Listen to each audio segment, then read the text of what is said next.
the I is revealed. Remember, reveal from revelare, to lay bare in Latin. It is a laying bare of the essential nature. So self-inquiry is this process, if we can call it a process, through which the essence of our mind, the essence of ourself is laid bare, is revealed underneath or behind all the layers of thoughts with which it seems to be obscured. It takes some time for it to become clear to someone that their suffering, the essential cause of our suffering, is the fact that we have overlooked who or what we essentially are. And with this overlooking of what we essentially are comes the overlooking of the peace and fulfillment that are inherent in it.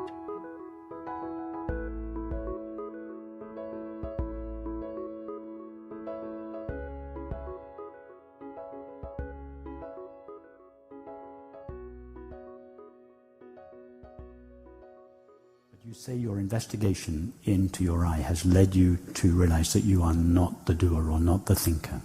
That is fine as a start, but it's not enough to know what we are not. We have to know what we are. You are not non-existent, yes? So that the recognition I'm not the doer or not the thinker is not enough. We have to recognize what we are, and then we have to recognize the nature of what we are. So is it clear to you that what you essentially are is consciousness? And is the nature of consciousness clear to you? You're helping. Okay.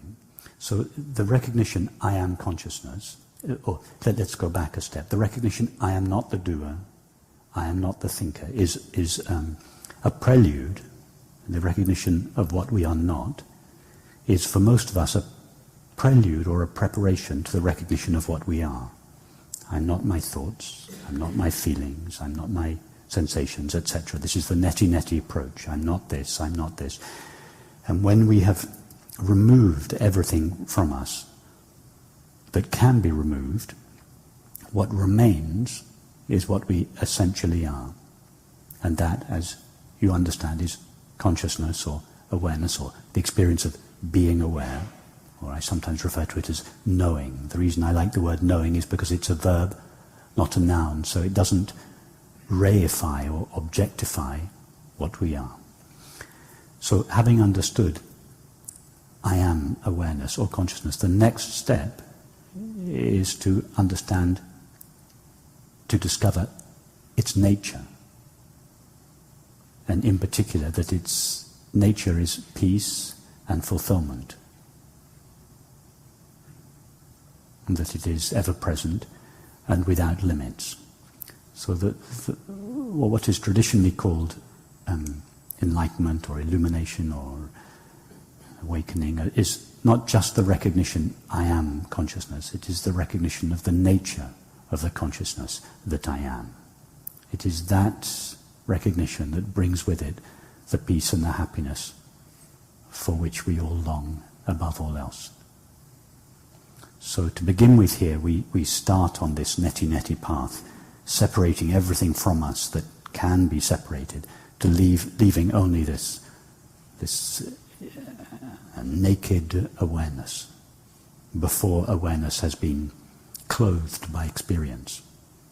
And then we, so to speak, look at awareness. When I say we, I mean we, awareness. Awareness looks at itself, abides in itself as itself, until its nature becomes clear.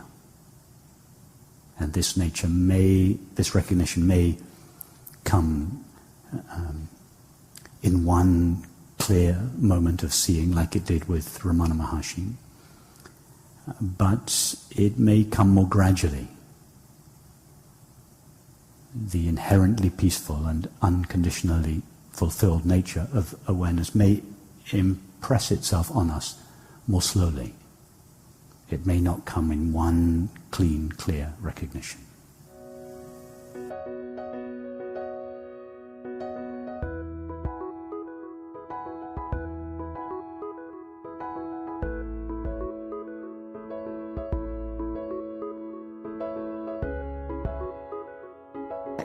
I guess my biggest fear now is if I don't realize who I really am before the death of the body, it will continue. That, I don't know, that's a frightening prospect. Why do you give yourself until the death of the body to realize who you are? Why don't you just realize who you are now? That's true. You're absolutely right. I mean, who are you now? But when you say I, when you take the thought I, what does tell us, or when you take the thought I am, what you essentially are, what do you refer to? It can't be my body. I recognize that. It can't be a thought either. Just come and go, as you say. And the first time I ever... No, don't talk about the first time you're... Just talk about now. Mm-hmm. What is your experience of that to which you refer when you say I, now? Somebody is awake, kind of thing. Tell us about that one, about what it is that is awake or aware. It just has the capacity, I mean, it shines, and therefore it knows things. And I don't know how else to describe it. Just do your best. It's with language to describe that to which you refer when you say simply I. I feel as though it's the fact of existence, the fact of being. Okay, good. What else? Yeah, there's being there. I am. Yes. What else? I can't think of another word but awareness, I guess. Okay, that's fine. Being and knowing, or being and aware. What else? Try to find words for the I, as best you can that describe what you refer to when you say just I, before anything has been added to I. You're right, no word can really do it, but just do your best. Approximate. Okay, in a sense, I'm everything, the whole world, because I can't see from outside. Don't think about the world, it's just about I. But what Tell us about the qualities of I. I mean, it's happening all here is what I'm trying to say, I guess. Not the world, but... It's here, yes. It's all happening here. It's present here, now. Yes, now, yeah. And there's nothing outside of it, I guess. There's nothing but it, in a sense. Okay. I can't go outside of that and experience anything. Yes. So in a sense, that's what I meant when it's contained with the whole world. It's contained there. Tell us something else about I. You're doing very well. Don't worry. I don't know if there is anything. Exactly. It's you can't say. You struggle to say, and I know I've been pushing you a little, but the reason I push you is because I want you to stay with the experience to which you refer when you say I want you to go there, not to think about it, but I want you to go there and try to say something that is true of it. So I'm not really interested in your description. I want you to go there. I want you to taste it. When you taste it, you stammer to say anything about it. That's true. But you're absolutely certain that I am, and I am aware. I am. Now, just don't add anything to that. That is yourself. You don't have to wait till you die to recognize that. You've recognized it now. Go there again and again until your knowledge of it, not your knowledge of it, but until it becomes secure, until you're accustomed, until you stand there, till you know yourself as that. You're right, I see what you're saying. You don't have to wait till the end of this meeting, let alone till the end of your life, to recognize that. You've been there just now. That's true. Although you're a little uncertain, just keep going there until you go there clearly, until the nature of what you call I is crystal clear to you. Okay.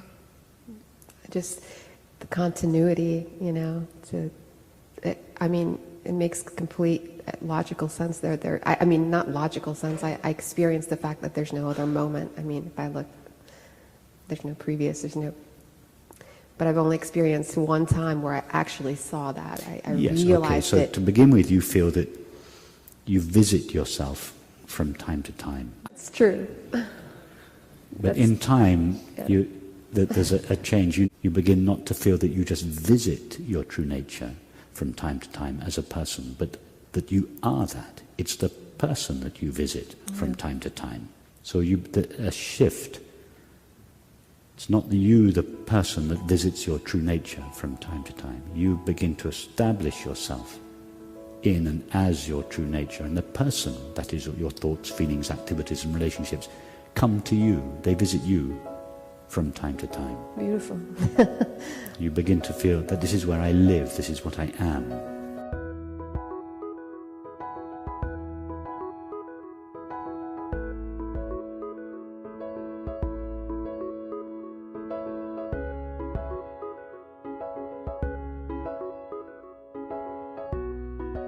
So many of us have this expectation that the recognition of our true nature is something extraordinary because of the stories we hear about the side effects in the body and the mind. The other reason for this expectation that has built up in the West about the extraordinary nature of enlightenment or awakening is that most of us heard it first from Indians, Japanese or Tibetans. And compared to life in America or Western Europe, Indian culture, Japanese culture, Tibetan culture is pretty extraordinary. I remember when I first went to Japan, when I was, for the first exhibition I had here, the person who sponsored me said, if you want to go to another planet without leaving the Earth, go to Japan. Japan is an extraordinary place. India is, by any standards, by any Western standards, extraordinary. Traditional Tibet must have been even more extraordinary than anything we know of as normal life in the West. So it is these cultures that are extraordinary. And because the recognition of our own being was packaged in the language of the day in India, Japan, or Tibet, it came in an extraordinary packaging, but it was the packaging, the cultural expression that was extraordinary. What was actually being described could not be more intimate, ordinary. So many people mistook the colourful Oriental packaging for the gift itself. It's the packaging that is exotic, not the recognition of our true nature.